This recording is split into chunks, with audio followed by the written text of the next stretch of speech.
Preserving our environment for the future generation is not something we can either compromise on or is negotiable.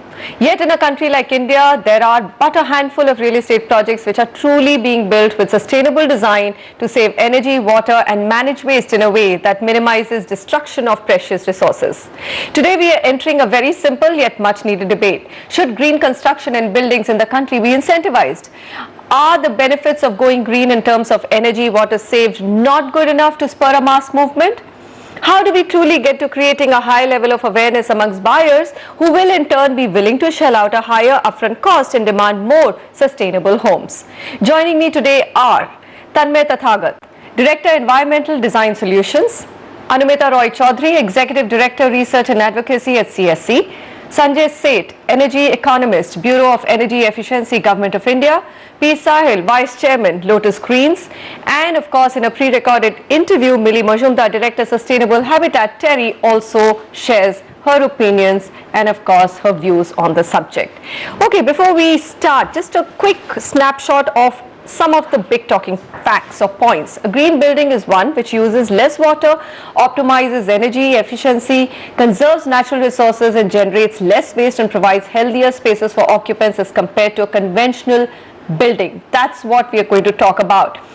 There is acceptance of the concept, but the adoption is extremely limited in the country. The residential sector, both independent houses and residential apartments, are set to outnumber commercial buildings by 2030 in India, and unfortunately, it is commercial buildings which are going green much more than residential buildings. 70% of the new stock is yet to be created. So by 2050, India will have added about 35 billion of new or billion square feet of new building floor area. Just 1 to 2% of the total built up area is within the ambit of green ratings. So with those facts, let's just look at the big question that we have today. Should we incentivize green to create a mass movement? Tanmay, you are very closely working with developers, with builders. What do you say? Are we wrong in saying that it's too slow, the adoption of sustainability? No, you're absolutely right. The adoption rate is not what you would expect, especially given the context where we have a scarcity of both power and water and other resources. So we are not on the trajectory that we should have been, given the learnings from green so far within our country and internationally. Okay. Anumita, what do you think? I mean, if you've studied, do you think everybody just looks at the building and construction industry, infrastructure, which is needed, all those things are needed in the country, and turn around and say they're the biggest destroyers of natural resources? In fact, one of the most leading real estate architects, Hafiz Contractor, says green is a joke in the country because anywhere to build, you're destroying so much in terms of natural resources.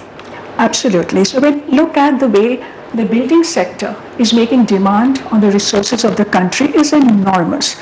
Looking at electricity, that 40% is already being used up by building, more than quarter of water that the buildings are using.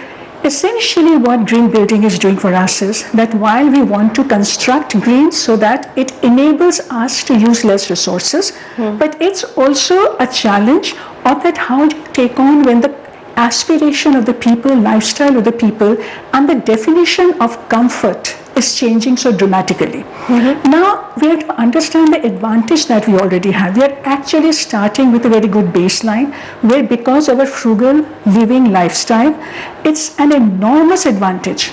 But as a civil society person and a group, when we look at the way we are perceiving the future and the roadmap, we are somehow assuming that people are going to demand very energy intensive, resource intensive buildings in the future, and therefore we are just trying to make the equipments and the instruments needed for cooling, heating the buildings, for etc., as much efficient as we can do without questioning the premise of that ambition.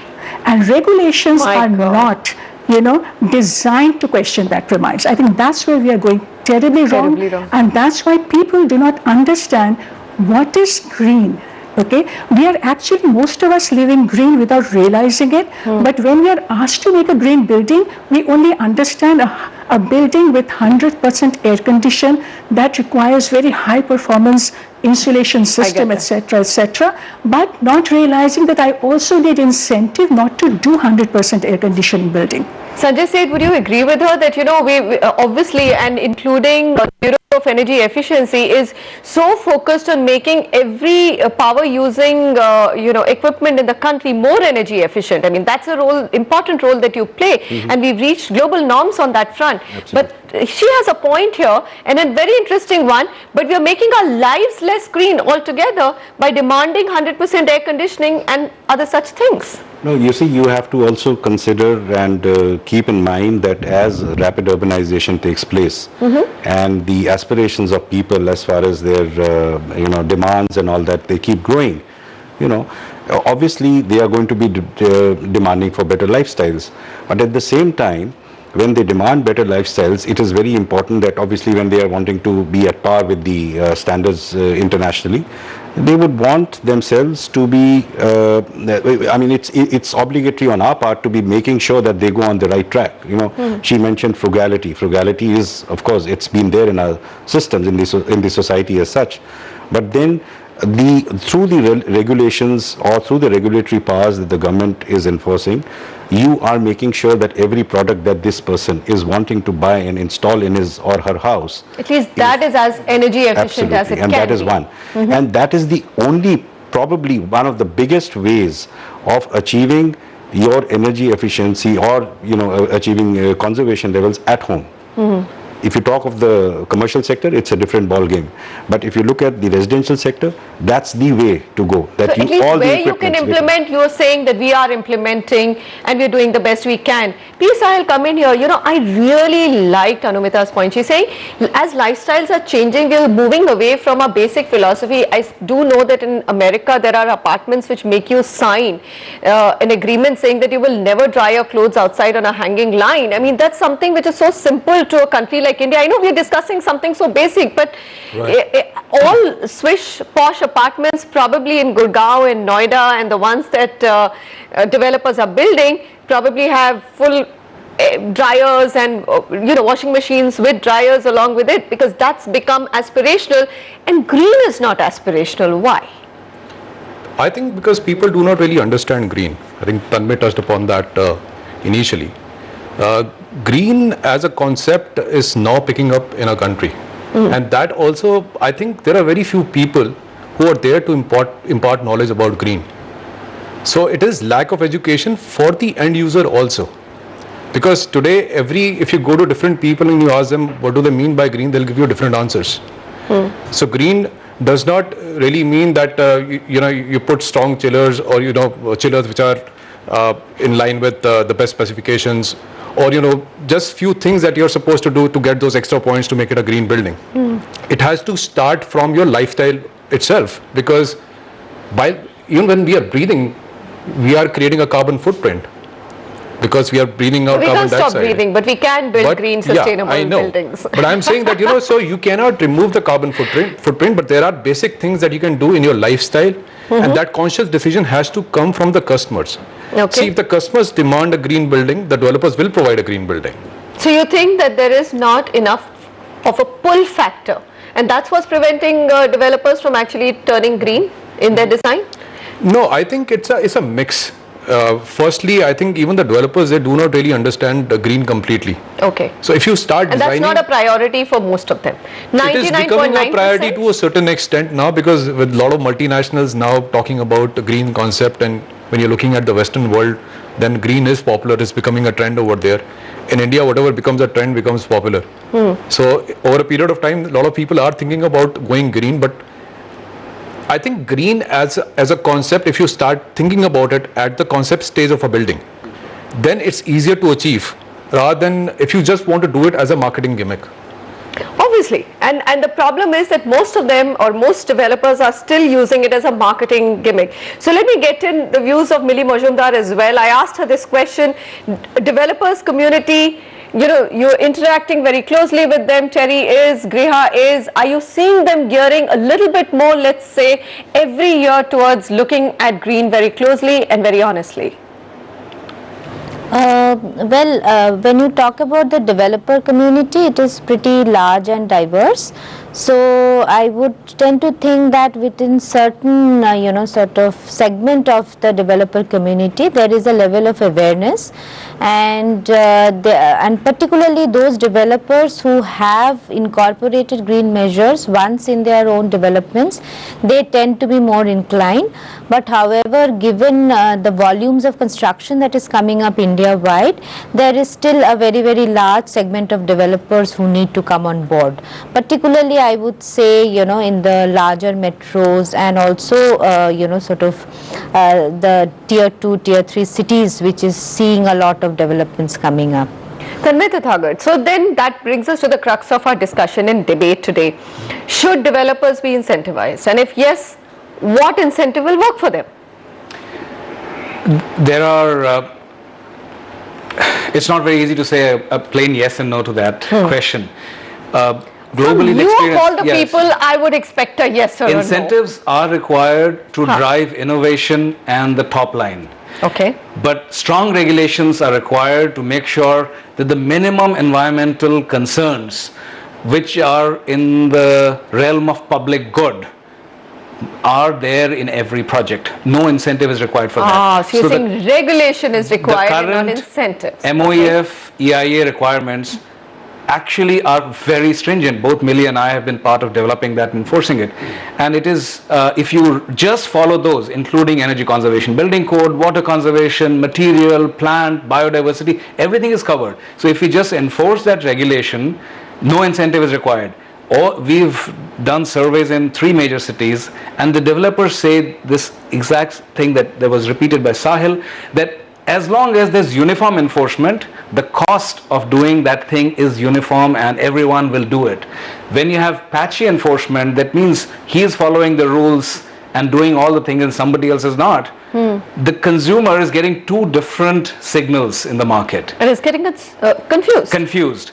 And also he has no incentive of doing it because he's not going to charge extra for it. So the incentive is required for people to go beyond, to get whatever 5-star rating or a gold or a platinum or whatever is the rating, which is what beyond. So am I hearing this correctly? What you're telling me, Tanmay, is that right now the building regulations which we have currently pretty much enforce a very high level of sustainable design? Yes. Would you agree with that, Anumita? I mean, There are 2 levels here Okay. that I would like to take on. One, I totally agree that if these requirements are part of your regulation and what we certainly need to do, so therefore if your master plan is taking care of your siting, okay, or your EIA taking care of your waste and water, or ECBC taking care of your energy, then why do I need to give incentive for something which everyone is supposed to be doing? Right? So why are we therefore saying that in Noida or Gurgaon in Delhi, that if you go for green rating, you're going to get extra FAR? Yeah. And the danger in that is that by creating those incentives and without your ability to monitor actual performance of the building, you will create more built up area without any performance mandate that is needed from them for post performance, and it is going to create incentive for creating more built up and lock in more energy, carbon and wastefulness. Okay. So we should be avoiding that under any circumstances. Sanjay said, so if there are regulations, your bureau is being able to implement them because it's a smaller, it's more controllable. You're controlling at the manufacturing stage and you don't even give clearance. But on a larger scale, it's not, the industry is not regulated and not following those regulations and getting away with not following those norms. Why is it that? Why is it so? So there are 2 things. One is that when we talk of green buildings, say for example, there are 2 aspects to it. There is one is the energy aspect, which is regulated through the Energy Conservation Building Code that we have in place. But it's not a mandatory code as of now. But you see, given the central and the state subjects, what happens is that there is some the enforcement. Most of it lies with the state governments, and the state governments are doing the enforcement through regulations or through the introduction of these, adopting these codes into their bylaws. At the same time, if you see what we've done is that the National Building Code is there, which looks at the structural, the safety So aspects. if it's part of the bylaws, you're saying that there's some gap between regulation and implementation? No. It's just that these regulations have not been mandated as yet. They've as not of been now. mandated. Yeah. Okay. We are still in the voluntary phase, and rightfully so, because you need to give it time. You need to give time. It's precious time. That's okay. These codes have been introduced very recently. It's Okay. only in 2007. But what the way to do it is get it dovetailed into the bylaws of the state governments. Have them also. We've made it a part of the National Building Code, which is the code which looks at the safety aspects, the other aspects of building construction. And once this has been dovetailed into that, automatically, it's going to get into The basic building code or ethics. absolutely. Please, So Sahib. and Okay. and then also, the energy efficiency aspects. This is again for the larger constructions. We're talking of commercial buildings. It's not applicable for the residential For sector. residential at all? Because the residential sector, as I told you, these appliances. No, but residential have to follow the EIA, which mandates energy efficiency, water efficiency, all the things. Larger. Yeah, group all housing. the That's larger buildings group in housing. Gurgaon, Noida are required to do that. It's just a lack of enforcement. The requirements that you call a fundamental requirements for green buildings are there in place for all large developments, including residential. No, so are they in place for certifying green, or are they in place for they're any required for building? getting large project approval. You have to go through and get an environment clearance, Correct. which mandates. All Which of is not even an optional thing. It's all mandatory, specifically written, including things like these trees shall be planted. You have to do something for local birds and for. It's as Anumata says that it's a problem of enforcement of those EIA. Okay, and now, norms. so this is very interesting because, all through last year and year before last, I kept hearing from developers, why don't you get the environment minister? Because it's really the center which is spoiling the game for us, it's just not clearing any of our projects. If you're saying that it's so difficult to get a project cleared for environment clearances, and yet it's not getting enforced in the basic building codes, so there's completely a disconnect between what's going on and what the law stipulates, isn't it? See, Manisha, the And thing is that- somebody is just letting it all happen. See, we've discussed this, that there are regulations in place. So if you follow those regulations, and you have to, because when you go for environmental clearance, you will not get the clearance unless you've got taken the box on all those aspects. Good Lord, then every building is you're- green, you're right? committing- Every new project is green in this country. Then No, but we don't hear should me be out. having Hear this me out. discussion. Huh. All I'm saying is that, that is for you to get up to, let's say, a 2-star or a 3-star rating. Is that so? That's think- fine. Even one No, no, star. no. I mean, it's Again, let me complete my point here. What I'm saying is, if a 2-star or a 3-star rating will not help you reduce your consumption of energy or reduce the consumption of water to the level that you mentioned initially. Okay. It's So not if going to you're reduce trying it by to get 40 to a 5-star 50% rating, then it won't. in Huh. energy consumption, or 20 to 30%. So there is a CII Water report saving. which says if you get a 4-star, 5-star rating, the energy consumption comes down by Fair enough. 30-50%. The water consumption comes down by 20-30%. There is less pressure on your municipal infrastructure, and we've seen how we are all struggling in various cities in the basic utilities. Correct. So I believe that there has to be an incentive if you want to go that extra yard. And okay. forget about India. I mean, even the developed economies are offering incentives. but for high performance building, not high for performance meeting the buildings. minimum environment, which, none of the buildings, I'm not saying that anybody has a vested interest it's just that we don't have a system currently which effectively enforces the current regulations. So if I'm aspiring for something better, what is the guarantee if you're not even doing what you're writing and ticking on the boxes and nobody ever comes to check? Then going to the next step is the next step. Okay, so you're talking about incentivizing only after you've met the basic regulations which you are supposed to meet because of the you need the environment clearances, Absolutely. which itself is not happening.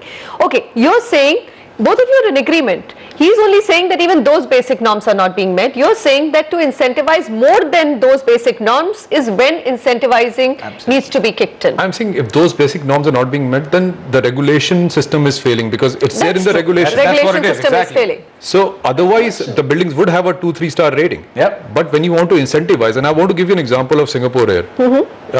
If you go by their green policy, then they've kept aside $100 million in case you're retrofitting a building and you're conforming to green standards. About $20 million if you're designing a green building and they make payments in two parts, 50% when you designed the building and 50% when you completed that building. 1 to 2% extra FAR in case you're creating green buildings.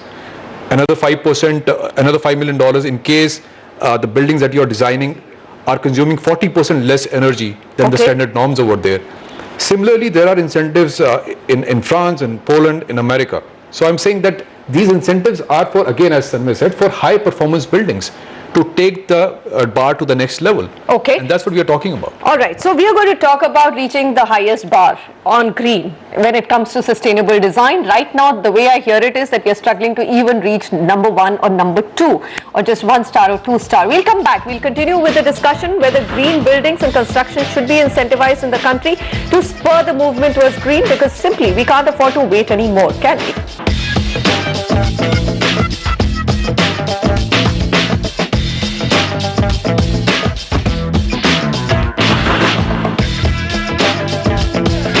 The Ministry of Environment and Forests, MOEF, Government of India issued a memorandum to facilitate fast-track environmental clearances for GREHA pre-certified projects.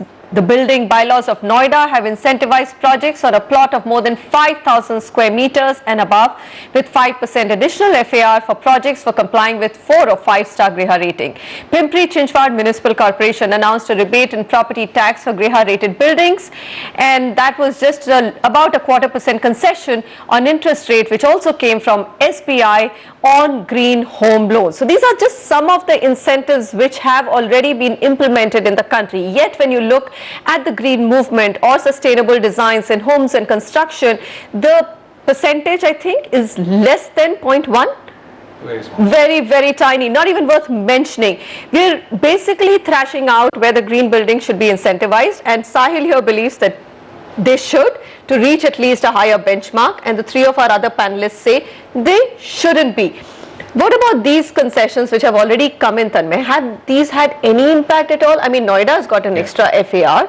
Are more and more developers in Noida turning green? Yes, and just to reiterate, they are. Okay, and wonderful. I'm glad I support Sahil in this aspect that yes, high performance building that go beyond what is the minimum need to be incentivized to just create that demand.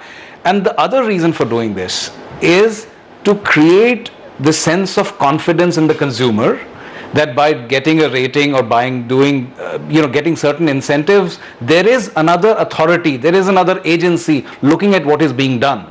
So, National Housing Bank has EE Homes green mortgage program for end users. So the end users in a certified project can get a rebate, and the whole premise of that approach is based on giving that confidence to the end user that in this case a government agency, or in case of rating an independent agency, is looking at what you've done because our regulations have failed, and therefore there is an increased demand. So all these incentivization schemes are required in the absence of effective regulation. So we are talking about an ideal situation, but wherever this has worked, I mean the SBI case is they probably haven't had the success. So you're saying that increased FAR is probably one of the biggest incentives for developers? Would you agree with that, yes. Sahil? Is that that's big one of the incentives. Yeah. I'm saying that there are other incentives that like you can look at.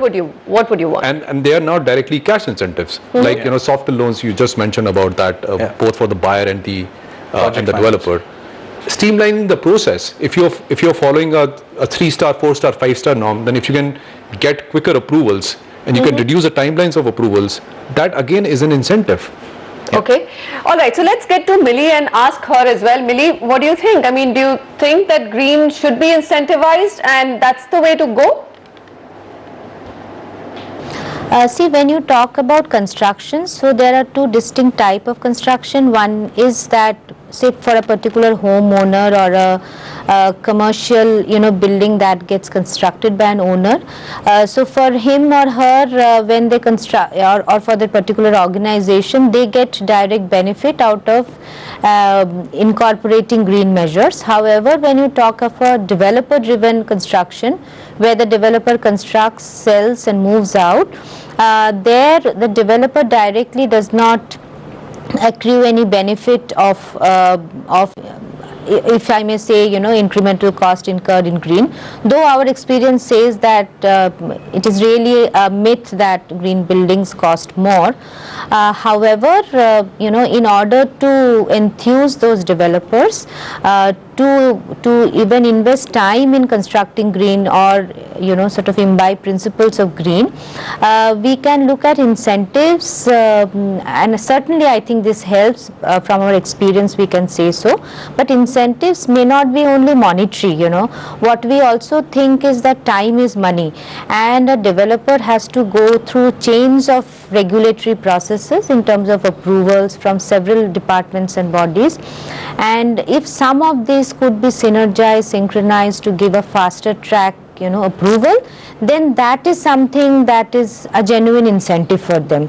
Ramita, do you think that, I mean, this whole thing about faster clearances, I'm very worried about that. Yeah, already you have only tick boxes. Very worried Really, about that. okay. Now let's look at this. First of all, you are using pre-rating to fast-track projects, okay? And you are seeing today with LEED and Griha large number of projects that are getting registered, okay? Yeah. But just look at the Griha figures. Okay, so more than 500 registered, but the final rating given to 2. Okay, how many are going to come back after they get their EIA for the final rating? And how are you going to ensure that's going to happen? And secondly, okay, and that I think is a scam. I mean, nothing less than that. Okay. Wait. You don't get the extra FAR till you get the final approval, final rating. No, I'm not coming to FAR right now. Yes, First the of all, incentive is- getting it's not just for getting pre-set. I'm coming to that. Yes. So the first is about this whole fast tracking business. Secondly, look at EIA. One good thing about EIA is that it's got a major legal backup. Yes. Everything else is voluntary, but it's under Environment Protection Act, is legally binding. Okay, that's the best part of it. But if you read the rules, nowhere the EIA says aligns it with the established laws of the land. EIA does not say be ECBC compliant, just be energy efficient. Okay, it's just by default that it doesn't. Read the laws. Read the law. Okay. Read EIA rules. You see, the EIA is a notification. I'm saying that there, what they have said is for larger constructions, you are required to meet the criteria that have been laid down in the ECBC. That is what, and this that was basically ECBC work is not there. ECBC. Okay, and who should certify? Who should do that? Because that's what. But she's raised a very important point, which counters what was said But my earlier. point is that EIA is a good point. Okay. But it has to align itself and harmonize with the established regulations and rules of the land, and you have to bring that into the compliance process. Okay. And about the incentive, what I'm saying is do incentive, but link it with the best. Like for instance, this building now in Pimpri Chinchwad, which has been Griha rated, a good one, but that is a 3-star rated, according to Griha. Now, why should that get incentive of FAR? So you link it with a 5-star. 5-star. But at the same time, let's say don't give FAR, but use fiscal instruments, because you cannot undo what has been constructed. Okay? If you have not met, you're not going to say now break down the building. And if you don't comply, then that means you're actually locking up more wastefulness. No, but you don't get completion certificate. So now in Noida, you can get a provisional approval for that extra 5%. Based on pre-certification. You only get the completion certificate after you've submitted the actual certificate. But by that time you've actually built. I know, but But I don't think people will your process take is the not risk. I mean, complete. that You can kind never of use that project, building it's a huge risk legally to take. till you've done your certification. It's You a huge risk for developers to take that you go later and then you don't get your occupation certificate. More and more developers and buyers are getting. So the other big question then would be, okay, she's talked about fiscal incentives, you're talking about non-fiscal incentives. You're saying there is absolutely no incentive required at all, isn't it? That's a tricky one. Okay. No, but you see, as a statutory body, you look at where they were all, they were all saying For that at least a 5-star, would you No, say? so that's what I'm saying. I am not going to be talking about getting a rating for ratings come much later. It's if your design intent is correct. You see, we are a body which sets the standards. Correct. The minimum energy performance standards is what the ECBC, the Energy Conservation Building Code, sets. Now, if people were to incorporate that at the design stage, there is no way that they will not be able to achieve the desired results. And the rating systems are basically subsequent. It's Correct. a subsequent step. And if they design well and they build well, they are bound to get a rating. I mean, they achieve a good rating. So I feel that there should not, I mean, we don't, incentives, the biggest incentive is that once you take the ECBC into your constructions, it's going to pay you over the life of the project forever. Agreed. So Yeah, so commercial, that's why what more commercial and office buildings are doing it. It's just a question of how do you make it a movement in residential. And that's a mass movement that we want to bring about through constantly highlighting this issue on the Property Show and on NDTV, that, how do you get more and more buildings, more and more developers to adopt green, adopt sustainable construction practices. So that question to the panelists when we come back.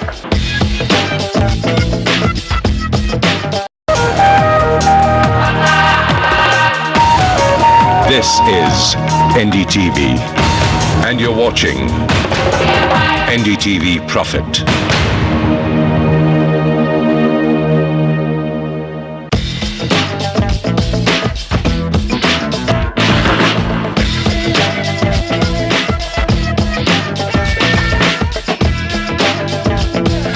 Welcome back. We're debating how do we incentivize and create a mass movement which will make people, office goers, home buyers demand green homes and green construction.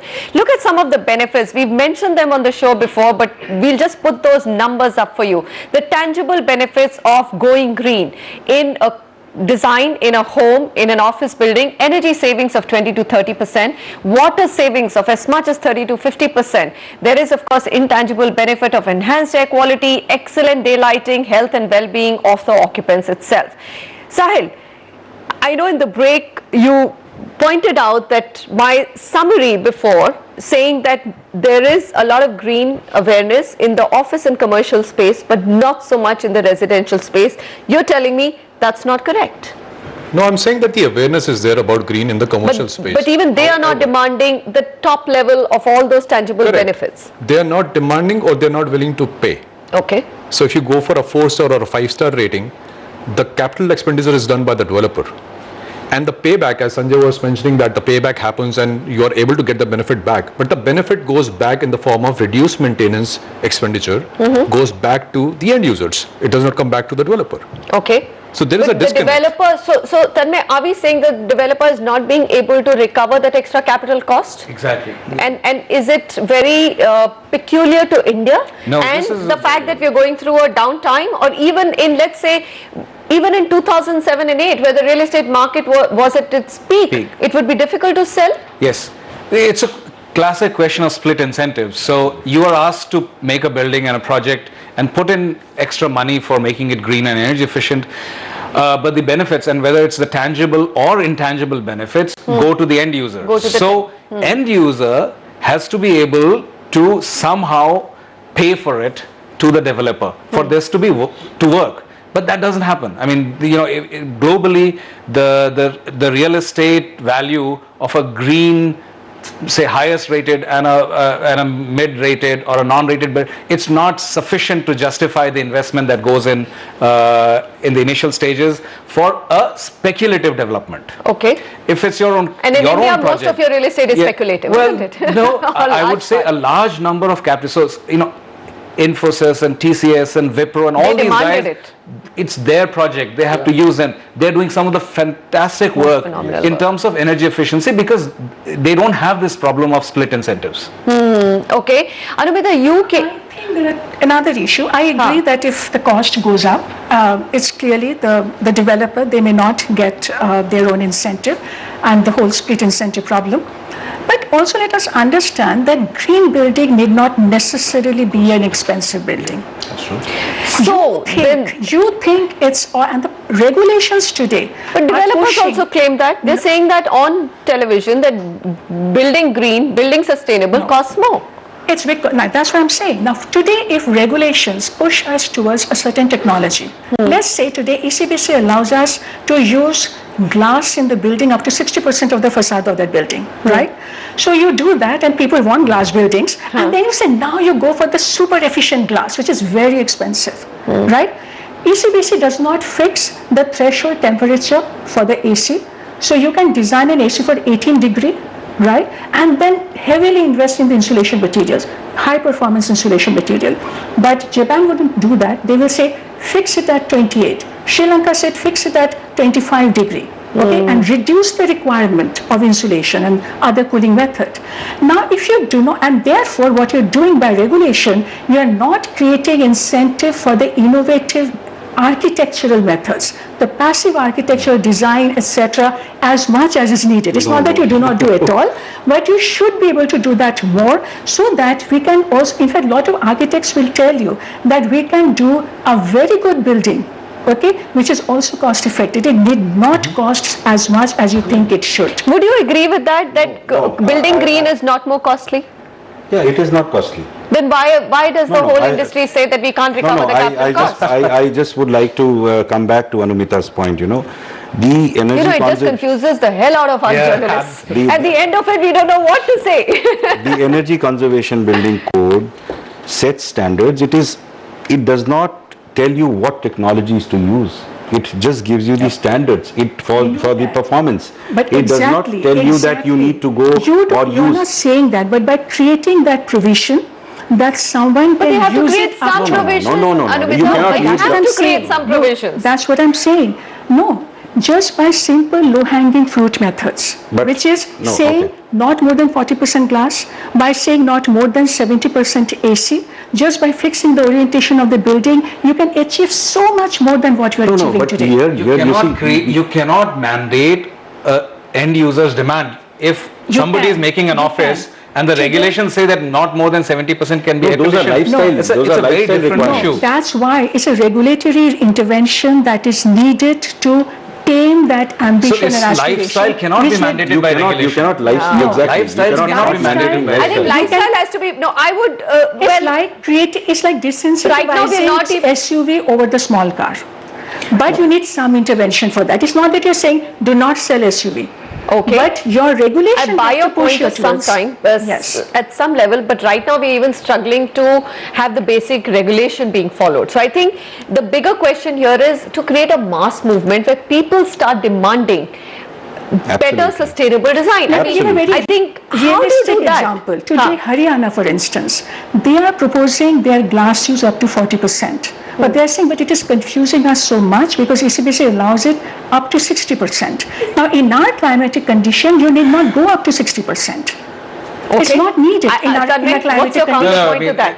ECBC does not say how much glass you should have in the building. But by putting It that says that if your building has so much glass, it has to be at least But you this can quality. say if 40%, And it also says, more so than if 40%. it is up to 40%, use so much glass. it is You are easier not, for a but developer. I, as a developer, if I want to make a 60% glass and there is no bar, Then I you will. have to use the right kind of glass. Exactly. That's what you're saying. That's when. But nobody is telling you to use so much glass. But We're that's not why we saying- need to be very creative about your regulations. So the thing is So that we need people to don't look at a regulation and say, this is what I have to design. First you make a design and say, okay, I like this. And then So that's why this is the problem with this the is the cost. process with the problem. So, you can't start when you require a house or a building or an office for yourself, you'll first set what your requirement, aspirations and expectations are. And that's where the challenge is. Our aspirations are Dallas or Design buildings in closed doors. Yeah. At the end of the day, you're designing buildings for a customer. And I've said that in the past that the customer needs to be educated of what needs to be done. Yeah. If today there are 5 buildings competing with a building that I am creating, and I do my market analysis and I realize that I have to put more glass to make my building more saleable, I'll put more glass. So the problem, I don't Manisha, I don't think glass can be the subject of No, discussion here. all It's I'm just an saying is that, example. And I really think that if developers think that more glass can make their building saleable, I don't think any developer is thinking like that. I think the overall there is a gap between regulation and implementation. Absolutely. And that needs to be bridged. Yes. Overall, I think we can conclude that incentivization for at least achieving the highest bar on green and sustainable, which is 4 and 5, if we are just taking ratings as a parameter, works, but less than that there's no reason to incentivize anybody. So the last point, Tanmay, is how do you create the pull? How do you get the consumer to demand green and sustainable? Because that's the only thing which is going to change everybody, regulation and developers. Nothing else will change. And it is related to your previous question which never got finally resolved. Does it cost more or not? Yeah. So yes, if your aspiring for a reasonable building and with a reasonable aspiration, and you're able to look at, okay, do I need air conditioning, or part of my house can be evaporatively cooled like it used to be even 10 years ago, then it doesn't cost any extra to make a green building, right?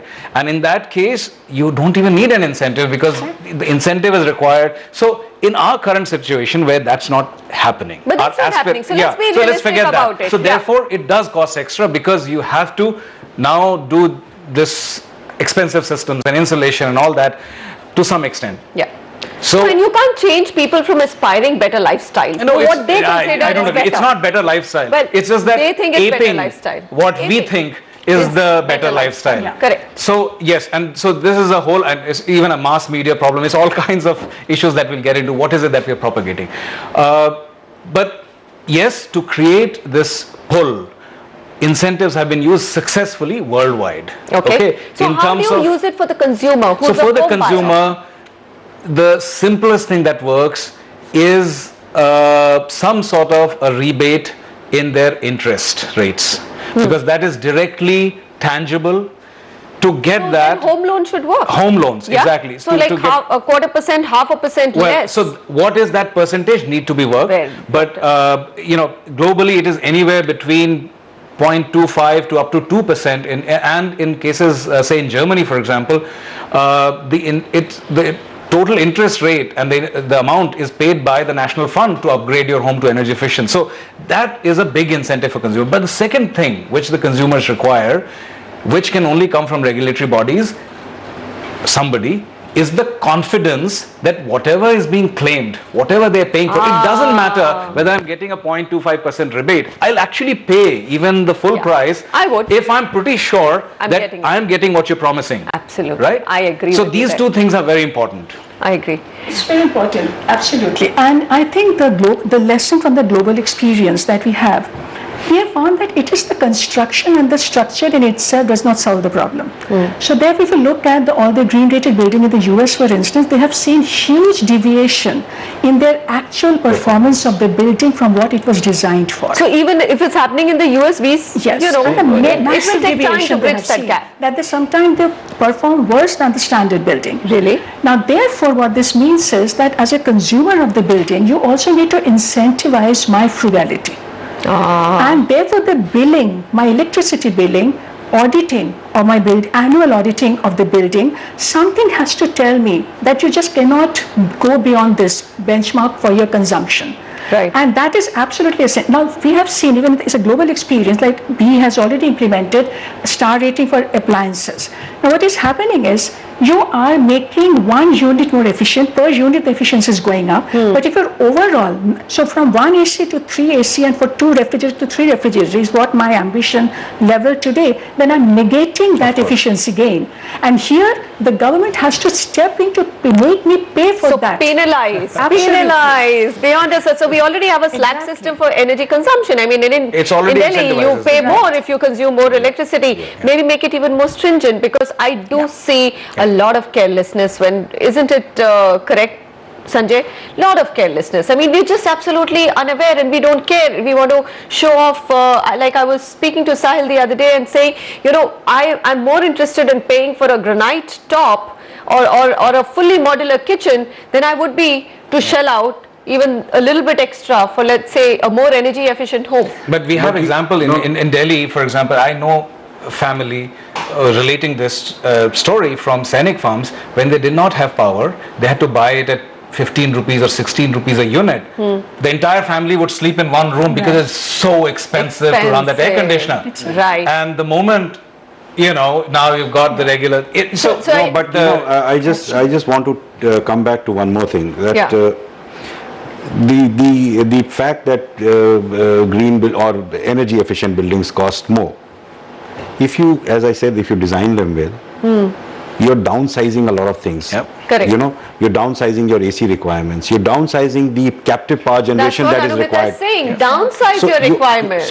So that's what the standard tells you to do. You downsize, and then you ultimately they don't cost you more.